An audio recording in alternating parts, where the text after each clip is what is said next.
The Italian Wine Podcast is the community-driven platform for Italian wine geeks around the world. Support the show by donating at ItalianWinepodcast.com. Donate €5 or more and we'll send you a copy of our latest book, My Italian Grape Geek Journal, absolutely free. To get your free copy of My Italian Grape Geek Journal, click Support Us at ItalianWinepodcast.com or wherever you get your pods. Grazie mille. Welcome to Wine, Food and Travel with me, Marc Millon, on Italian Wine Podcast. Listen in as we journey to some of Italy's most beautiful places in the company of those who know them best, the families who grow grapes and make fabulous wines. Through their stories, we will learn not just about their wines, but also about their ways of life, the local and regional foods and specialities that pair naturally with their wines, and the most beautiful places to visit. We have a wonderful journey of discovery ahead of us, and I hope you will join me. Welcome to Wine, Food and Travel with me, Marc Millon, on Italian Wine Podcast. Today it's my great pleasure to travel to Umbria, the green heart of Italy, and to the town of Spoleto to meet my guest this morning, Paolo D'Urso, computer programmer, web designer, qualified sommelier, wine writer, and author of Trebbiano Spoletino, a book dedicated entirely to this unique Umbrian native white grape variety. Salve, Paolo. Thank you so much for being my guest today. How are you? I'm fine. Thank you very much for inviting me. It's a real pleasure. Thanks. Well, it's a pleasure for me. My good friend Alistair has told me a lot about you and of the good times he's had with you in Spoleto and how you expertly guided him, introduced him to not just the wines, but also the foods. So I'm looking forward to exploring this with you too. Now, firstly, for our listeners, in order to help them orient themselves, our listeners are located all around the world. So can you tell us where Spoleto is?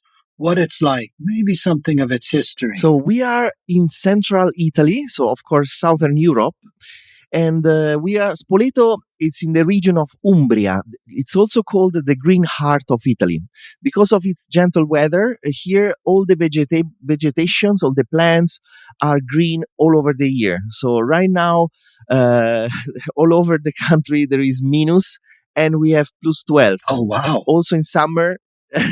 Yes.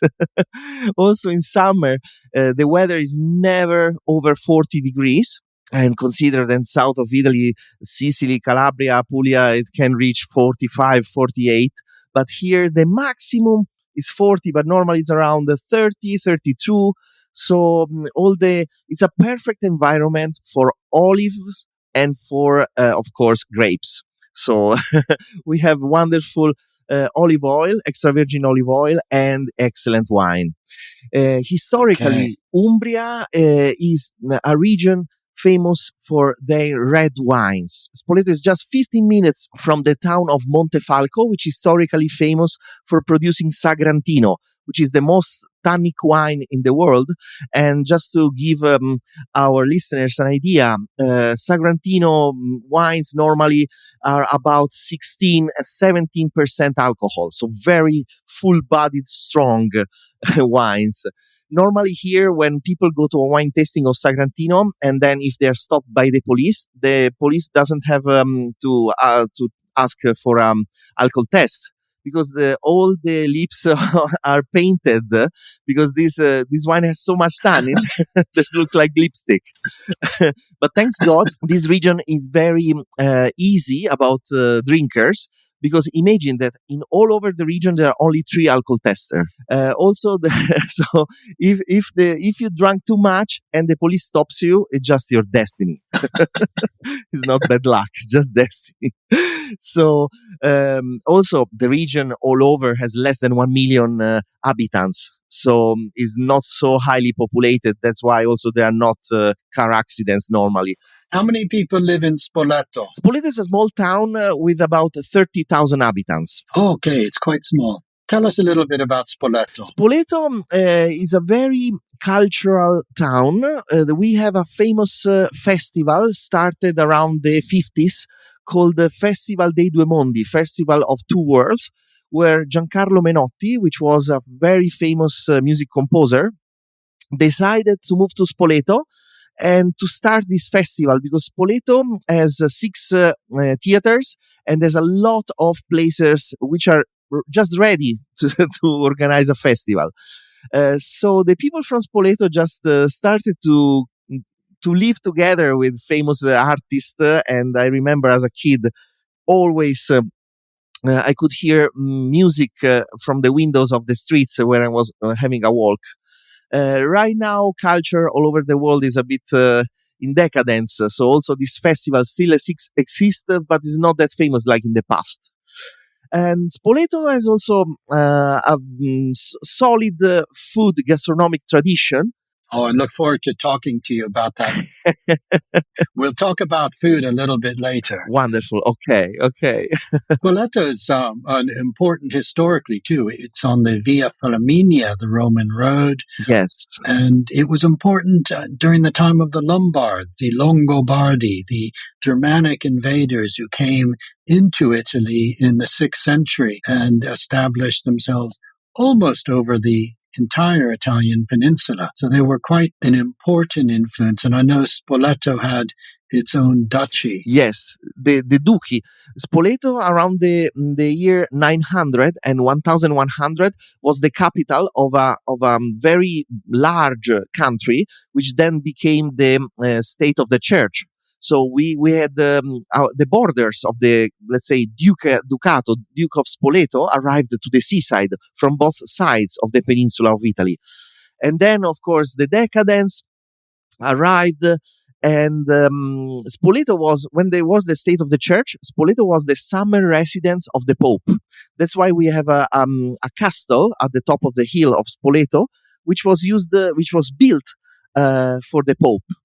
And when the next generations of popes decided to move out from Spoleto and went to Castel Gandolfo in the southern part of Rome to spend summer there, then this castle became a prison.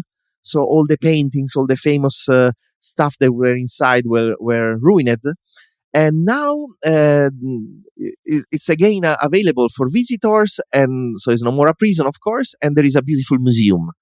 Also in Spoleto, there is a Roman house which was found around 150 years ago, which is perfectly conserved. And it was a house of a doctor, so they found a lot of tools of doctors, and you can see all the mosaics, all the water system is perfectly conserved, even better than Pompeii. And also, this Roman house is accessible to visitors. We have a lot of museums actually in Spoleto, because, as I said, it's a very cultural town. And you can buy a Spoleto card, which is a card that allows you to visit all the museums whenever you want. So it's very comfortable. Oh my, that sounds really good. I've not been to Spoleto myself, so I look forward to visiting and to meeting you there. Oh, thanks. We are waiting with open arms here. Great. Now, Paolo, tell me about yourself. Wine is clearly a passion, but it's not at present your full-time profession. Tell me about your background and what you do and how you fell in love with wine and with Trebbiano Spoletino. Being an Italian, wine is really important in our culture, in our society. And here we start dealing with wine when we are kids. Not because we buy bottles and we drink them hiding from our parents, but actually when we are having meal with our family, we see our parents, our grandfather, our relatives drinking wine while eating. So nobody's getting drunk. This doesn't matter which cultural level is your family. You will really never see your family or your relatives drunk like other societies have. Like, for example, my wife is from Poland. I lived in Poland for some time. It's a beautiful place. And there she told me, like, I'm used to see my relatives getting drunk when they have meal with vodka or with other alcoholics. Here, we drink wine as a celebration. And the kids start to drink wine, of course, a little bit, just a sip, when they are, for example, 6 years old, and the parents give the wine. So the perspective you have of wine is not something dangerous or forbidden, but it's something to celebrate together. So here in Italy, it's very common when you are a teenager and you have your motorbike or your bicycle to go when it's weekend to some vineyards to have wine tastings.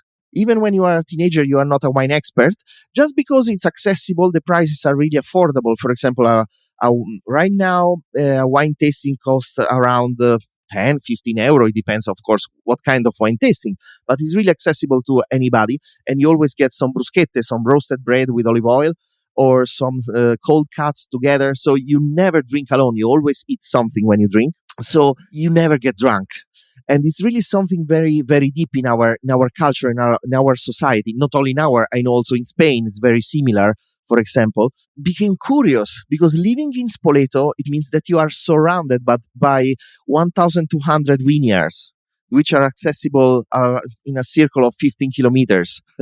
So when it's a weekend, you go with your friends. What we do today? Oh, it's beautiful sunny day. Let's go with motorbike nearby, and then let's stop to some vineyard and let's discover their wines. Wow. And the journey is it's wonderful because you always learn something, because you don't only sit down and drink, but the producer brings you to the cellars and talk and explain, and you just get more and more information, and it's a never-ending journey to learning how wine is produced. And each producer has a vision, and you start to learn all the visions of these producers. It's really amazing. I feel so lucky that I was born in this area, because I could access to so many producers, so many wine events. Okay. Also in Spoleto, we used to have a very famous event called Vini nel Mondo, Wines in the World, where every year something like 3,000 producers were joining and serving wine. So I could taste a lot of wines also from other regions without moving. And then when I grew up, I had my, of course, driving license, and I started to travel. Then we are very close to Tuscany. We are very close to many other regions which produce wines. So the journey is still going on. Yeah, that's great. Well, that's a really good overview of the importance and the naturalness of wine in Italian culture and life. That wine is just something that is part of life. It's part of meals. It's part of enjoyment. It's what we all enjoy and what we all love about Italian wine. Yes. Now, Paolo, let's turn to your recently published book. Firstly, I'm really impressed. It's incredibly thorough. It's well written. It's authoritative. You trace the history of this extraordinary grape, Trebbiano Spoletino, the characteristics, the regulations, and then you give profiles of all the producers. And as you say, each producer has their own emphasis, their own priorities, their own philosophies. The design is very clear. The English translation is good. So a big bravo. Really well done. It's an amazing book. Why did you write it? How did this project come about? Thank you very much. The idea started because Umbria is famous mostly for red wines, and we have very good wines. This Sagrantino DOCG, which is 100% made from Sagrantino grapes from Montefalco, for example, is very famous. Or its little brother, the Rosso di Montefalco DOC, which is a blend which is made by 65 to 70% Sangiovese, which is the most produced red grape all over the country of Italy, from 15 to 20% of Sagrantino, and the remaining part can be with some other grapes like Merlot, Cabernet, Petit Verdot, Barbera, some other grapes which are produced here in Umbria. So about red wines, Umbria is solid and very strong. But about white wines, we have an autochthonous grape called Grechetto, which has a peculiarity of having the ending flavor a bit almond, so a bit bitter, I would say. It's strong. Also, you can have a glass of Grechetto which is 14 or 15% alcohol, but it's really nothing that enjoyable. I mean, we are weak about white grapes. Not forgetting Orvieto. Orvieto, of course, is... Orvieto DOC is very famous. The people in Orvieto are very good in exporting it, but they use international grapes. So Yes, it's Umbrian, but it's not made with the autochthonous grapes from the land. So, okay, it's very international. Of course, they use Chardonnay. So everybody recognized this, international, like, very nice flavor of Chardonnay. Also Procanico and Grechetto. Yes, exactly. I love Orvieto, so I'm going to defend it. No, me too. I love it too. I love it too. Just I don't feel it as a real autochthonous from Umbria. So of course there are wonderful producers of Orvieto DOC, and also the town of Orvieto. We say that it's the magic town of Umbria. It's really wonderful and amazing. It is. But we missed something like, okay, when some wine lover comes to Umbria and say, okay, I want to try something really special and white, what should we offer? But since 20 years, I started to find here and there some bottles of Trebbiano Spoletino. And I was like, what is that? And believe me, I will never forget the first glass I had of Trebbiano Spoletino. That was something that made me, oh my God, made me shake. This is something unbelievable. And more I was discovering this grape and the wines made by this grape. I really thought, okay, now we talk. Now we have a real potential ambassador of white wines from Umbria. This is going to be a solid, this is going to be really a solid protagonist of wines in Umbria. Of course, the battle is difficult because the red wines are very famous and established. But now, after 20 years of this rediscover of Trebbiano Spoletino, there are enough producers, there are enough bottles that really can make this as a real potential ambassador. So my idea was, okay, let's write a book to promote this incredible grape. I don't produce wines. I only drink them, and I drink a lot of them. But really, I thought, okay, this grape, this wine, this DOC appellation, which is very little, they deserve a book. They deserve to be spreaded around. So I made the Italian version of the book and also the English version. And now I'm working also on other languages, on other translations. Wow, that's amazing. And I know exactly what you're saying. Trebbiano Spoletino is still very not known outside of the area, outside of Italy, certainly. It's a grape I love. I've sampled only a handful of different producers, but it has an extraordinary character, and I agree, it is worthy of a book. And I think it's also interesting that also, as you said, Paolo, it's a rediscovery. This is an ancient grape variety. It's not related to any other Trebbiano, yet 20 years ago it was barely known. And in this last 20 years, and it's part of the story of Italy, how ancient varieties and areas can suddenly be reborn again. And I'm sure your book will help to spread that message because it is such an interesting and characterful grape. Coming back to America, Vinitaly International Academy, the ultimate Italian wine qualification will be held in New York City from 4 to 6 March 2024. Have you got what it takes to become the next Italian wine ambassador?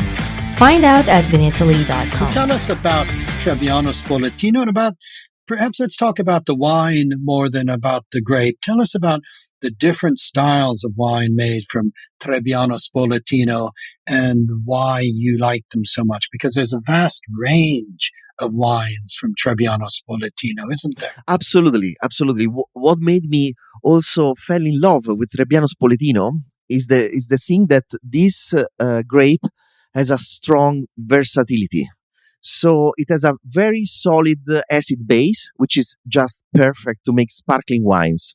And there are many producers that produce Trebbiano Spoletino spumante, so sparkling, with different methods, like Metodo Classico, of course, but also with Charmat or with ancestral method, with re-fermentation in bottle.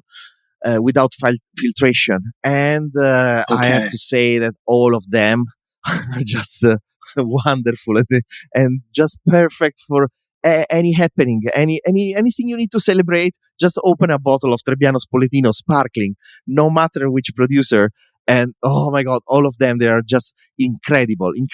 That's a new one on me. I've not had a Trebbiano Spoletino Spumante. Not Not yet. yet, no. Not yet. And also the skins, the grape is very strong because, of course, this grape has been forgotten because when the mechanical harvesting started, Trebbiano Spoletino was really almost dismissed because Trebbiano Spoletino anciently was growing around the plants. So not like in lines, like modern agriculture, but it was growing around the plants. So you had to harvest manually with the big ladder. So when in the 60s, when the mechanical production started, this was like, too difficult to collect. Okay, let's focus on some other grapes. But so the skin is very strong. So when you make also a macerated Trebbiano Spoletino, so the juice is in contact with the skins after pressure, then you have a wonderful orange wine, Wow. which is a wine perfect for meditation. And it's really, you have flavors really which are really incredible. You have like honey, but the wine wasn't in contact with wood, with barrique, only with steel. So these flavors are in the grape of Trebbiano Spoletino. Or also, you have really a lot of versatility. You have also the passito version, which is also very, very enjoyable. Or the classic, the traditional Trebbiano Spoletino, which is different from producer to producer. It's really, you have to discover all of them. And another very incredible peculiarity of this wine, of the grape and of this wine, of course, is the aging. Trebbiano Spoletino is working like a red wine, so it's aging for very long. I had personally a possibility to taste a bottle of Trebbiano Spoletino from 64 years ago, and the wine was still alive. Oh my goodness. Was still alive. Which in white wines, normally after 10, 20 years maximum, the wines became vinegar. They're no more drinkable. Yeah. This was orange. The color changed, of course. It was really amber, dark amber, but still alive. The light was reflecting on the surface of the wine. The wine was still enjoyable. And this is incredible. This shows how we still have to rediscover this grape. And also, one thing that I always, when somebody asks me, okay, what should I expect from Trebbiano Spoletino? I always say, okay, when you smell it, you will feel a lot of tropical fruits.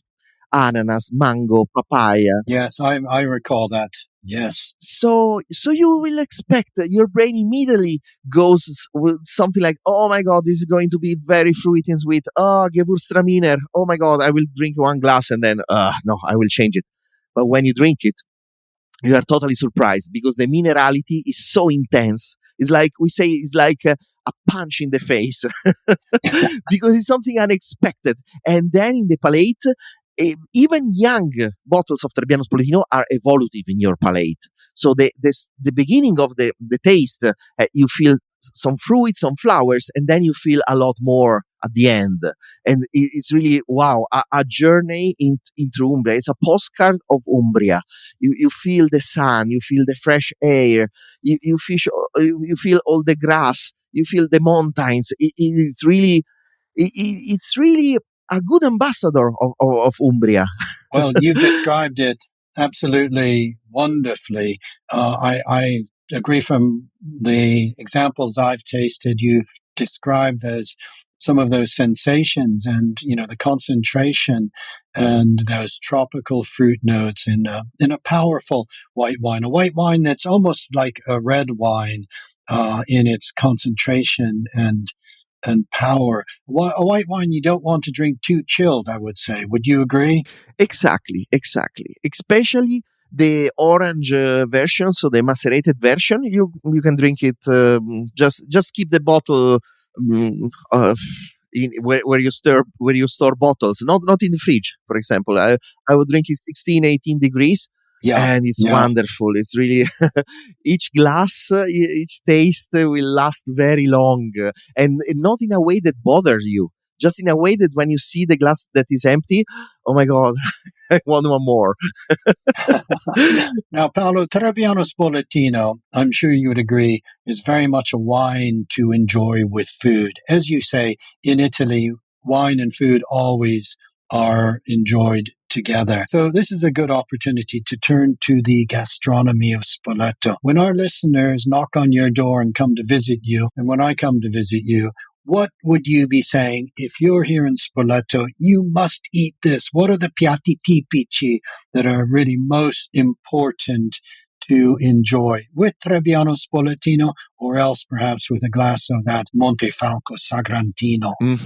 Okay. The best partner for Trebbiano Spoletino is black truffle. Okay. And in Spoleto and Norcia, so the southern part and the eastern part of Umbria, we have very famous black truffles.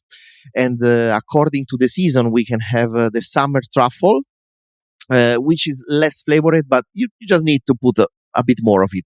Then in November, we have the uncinato, which is, let's say, middle quality. And in January, we have the tartufo nero pregiato, which is the most expensive and the most flavored black truffle. So Trebbiano Spoletino is really the best partner for truffles. And how do we eat truffles here? We eat truffles as a starter, so with a bruschetta, so which is a slice of bread roasted, and then we grate on it black truffle, so bruschetta al tartufo, or strapazzata al tartufo, which is basically a omelette with black truffles. Which is also delicious because truffles also goes very, very well with eggs. Yes, so absolutely. It's really a wonderful starter.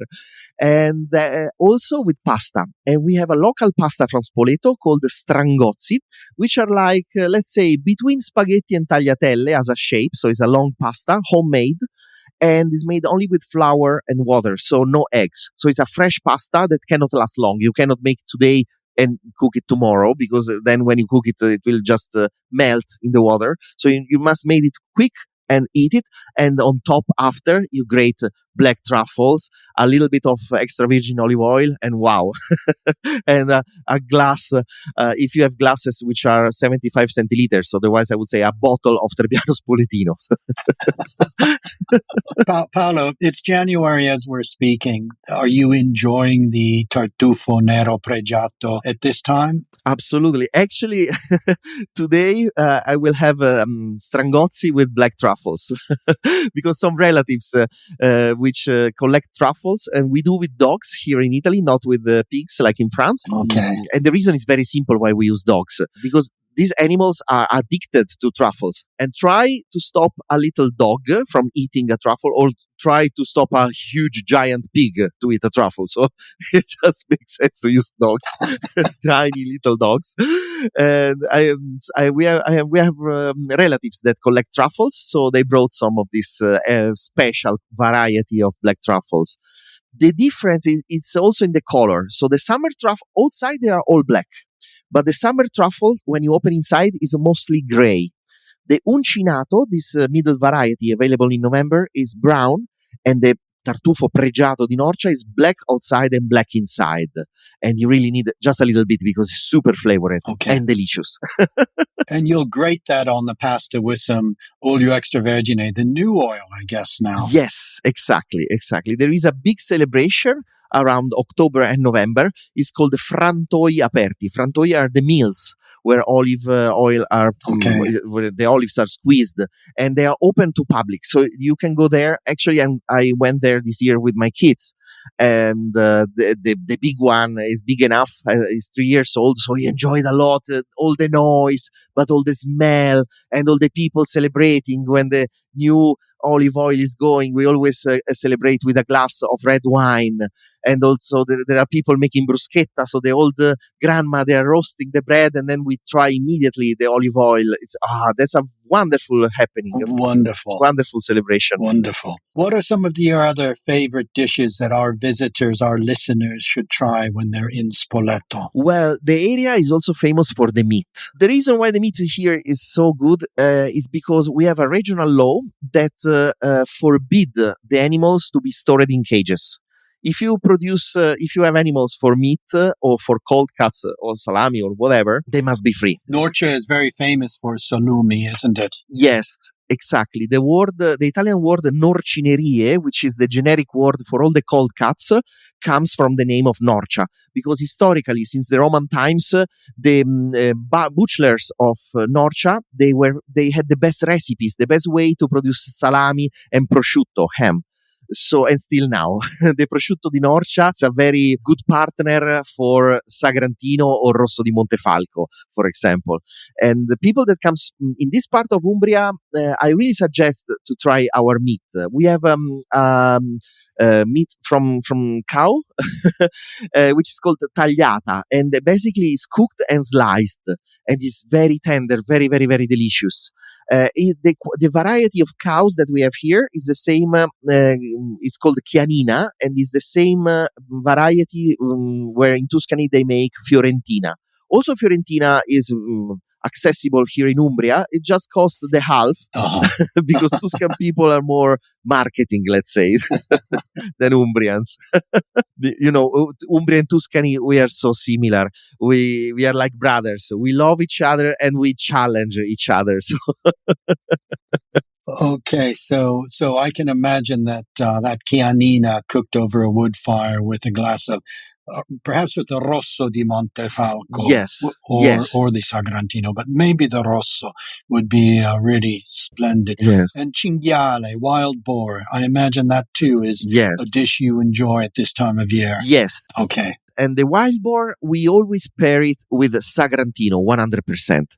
Sagrantino, being the most tannic wine in the world, is very heavy. Is something quite difficult to pair. So you can pair it with some seasoned cheese, like pecorino cheese, or with wild boar. So you just mentioned exactly one of the best partner for Sagrantino. And I suggest people that comes in Umbria to discover the wines to go to the vineyards. Because most of the vineyards now produce Trebbiano Spoletino and Sagrantino.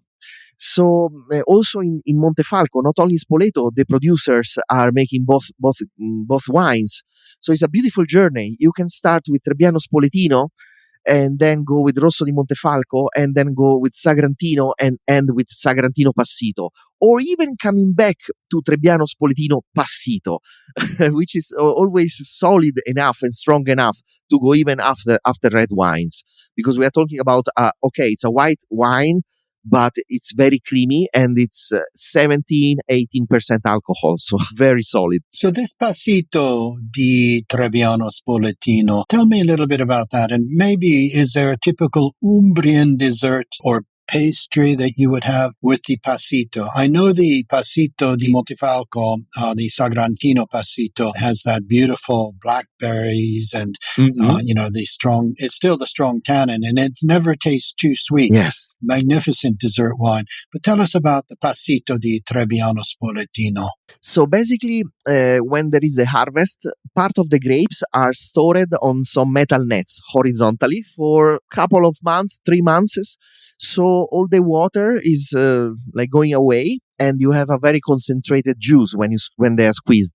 So the production is very limited. Very few producers make Trebbiano Spoletino Passito, but then you start to feel. I have this memory of all the Passito versions I tried from different producers of this honey, which is not predominant, is behind, but gives this sense of sweetness, not too much, so it's very elegant, and it's very well combined with a traditional carnival cake from Spoleto called Crescionda. Crescionda is a poor is part of the cucina povera, of the poor cuisine, the poor recipes. So it has 200 grams of amaretti biscuits, which are blended, only 50 grams of sugar, 4 eggs, half a liter of milk, and 50 grams of flour. And so it's also, this cake is not very sweet because the main flavor is the amaretti biscuits, which are a little bit almond. And these cakes, this dough, let's say, cooks slowly in the oven. So all the different parts, the eggs, the milk, separate like olive oil and water. And you have like stripes. It's called the magic cake because when you cut it, it's in stripes, and it's a perfect partner for Trebbiano Spoletino. Also, this cake is not famous in the rest of Italy. So it's also one more reason to come to Umbria and discover it. Well, Paolo, thank you very much for that detailed description, which makes me want another reason to come visit you in Spoleto. You've really given us a great overview of Spoleto, of Umbria, and above all, of the wonderful wines that we will encounter and enjoy. So I hope our listeners will be inspired by your words to discover the green heart of Italy, Umbria, and to make their way to Spoleto. Paolo, I'm looking forward to visiting you. I hope you'll come visit us in Devon as well. But in the meantime, thank you so much for being my guest today. It's been a real pleasure. And I hope you enjoy that strangozzi con tartufi later on today, which sounds wonderful. Thank you very, very much. And we always have wines, truffles, olive oil, cold cuts, meat ready for you. You're welcome here anytime. Thank you. Okay, well, I hope to see you soon. But in the meantime, grazie e buona giornata. With pleasure. Thank you. Grazie. Thank you very much. We hope you enjoyed today's episode of Wine, Food and Travel with me, Marc Millon, on Italian Wine Podcast. Please remember to like, share, and subscribe right here or wherever you get your pods. Likewise, you can visit us at ItalianWinePodcast.com. Until next time, chin chin.